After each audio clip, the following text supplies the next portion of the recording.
کہ ہم اسپرچولی کمزور ہو چکے ہیں, ہم مارلی بہت ویک ہو گئی ایز اے ٹھیک, ظاہر ہے کہ اس سے ہمیں نکلنا ہے, ہم نے اپنی کچھ خود جو ہے وہ اکاؤنٹیبلٹی بھی کرنی ہے. اب جمیل صاحب ذرا فوکس ہم اس وقت کر رہے ہیں اپنے اس پورے جو افسر شاہی کا نظام ہے, ہمارا جو بیوروکریٹک اسٹرکچر ہے, یہ کہا جاتا ہے کہ جناب بڑا فریگمنٹڈ یہ اسٹرکچر ہے, بہت اس میں دھڑے بنے ہوئے ہیں, بکھرا ہوا یہ اسٹرکچر ہے, اور اس کو ہم اگر مختلف منسٹریز میں دیکھیں, مختلف ڈویژنز کے اندر دیکھیں, مختلف ایجنسیز کام کر رہی ہیں, مختلف لوگ کام کر رہے ہیں, وہ آپس میں کوئی کوارڈینیشن نہیں ہوتی, اور ظاہر ہے کہ وہ ایک بہت بڑا مسئلہ ہوتا ہے ہمارے بیوروکریسی کے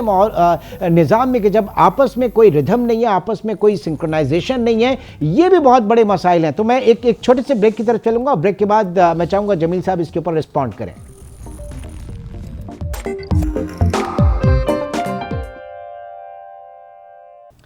ویلکم بیک. جی جمیل صاحب, بریک پہ جانے سے پہلے ہم بات کر رہے تھے فریگمنٹڈ اسٹرکچر کی, مختلف محکمے, مختلف ڈپارٹمنٹ, اس کے اندر بیوروکریسی جو ہے وہ کام کرتی ہے اور انڈیپینڈنٹ کام کرتی ہے, لیک آف کوارڈینیشن, اس کے اوپر ذرا میں چاہوں گا.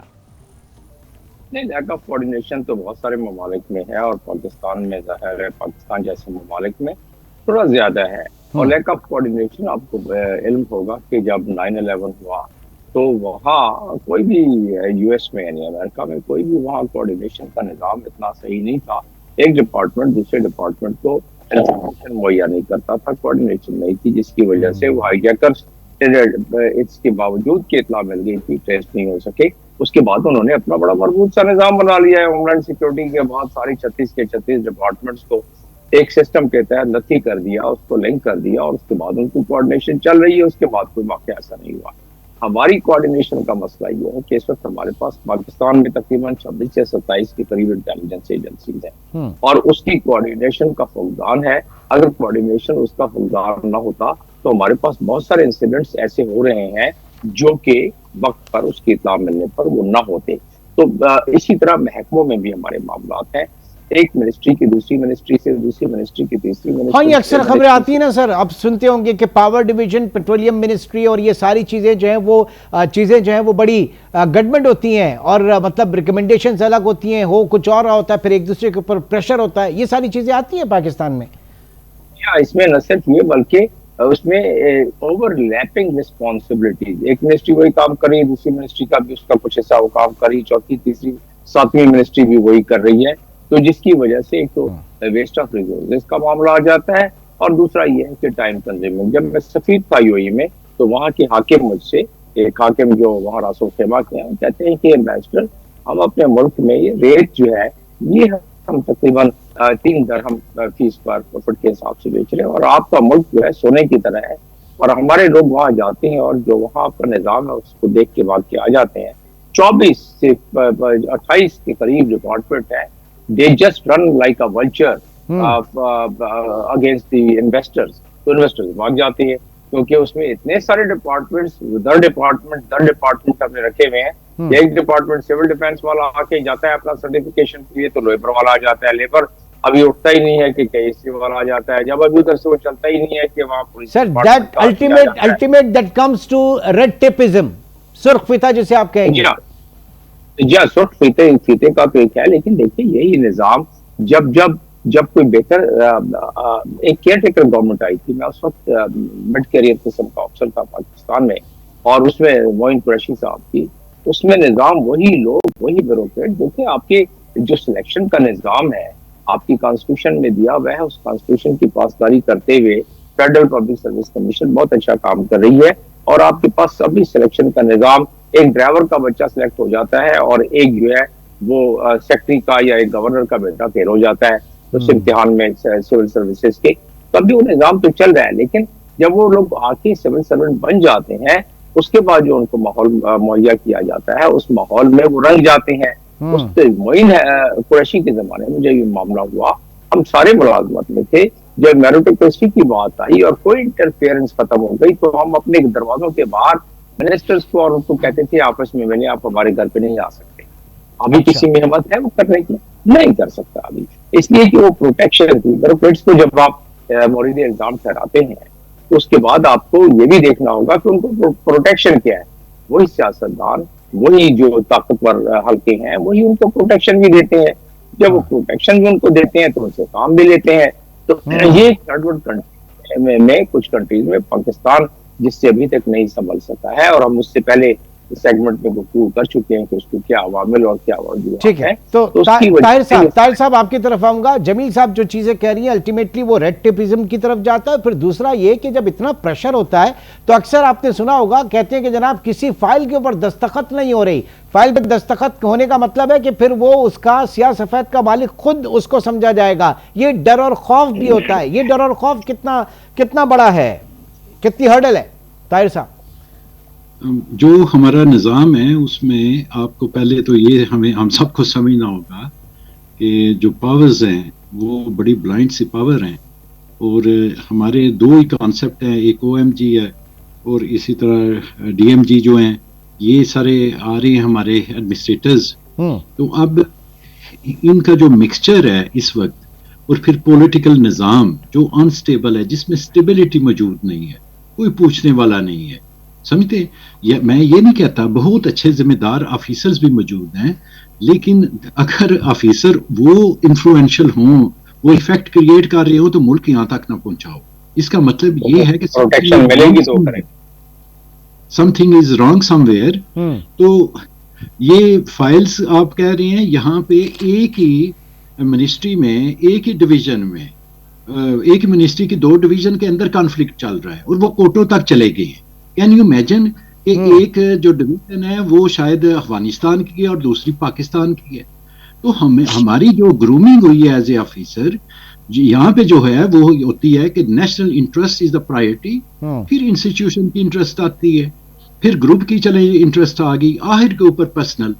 ہم اے سی آر لکھوانے کے چکر میں تو سب کچھ کرتے ہیں, ڈگری لینے کے چکر میں ہم سب کچھ کرنے کو تیار ہیں,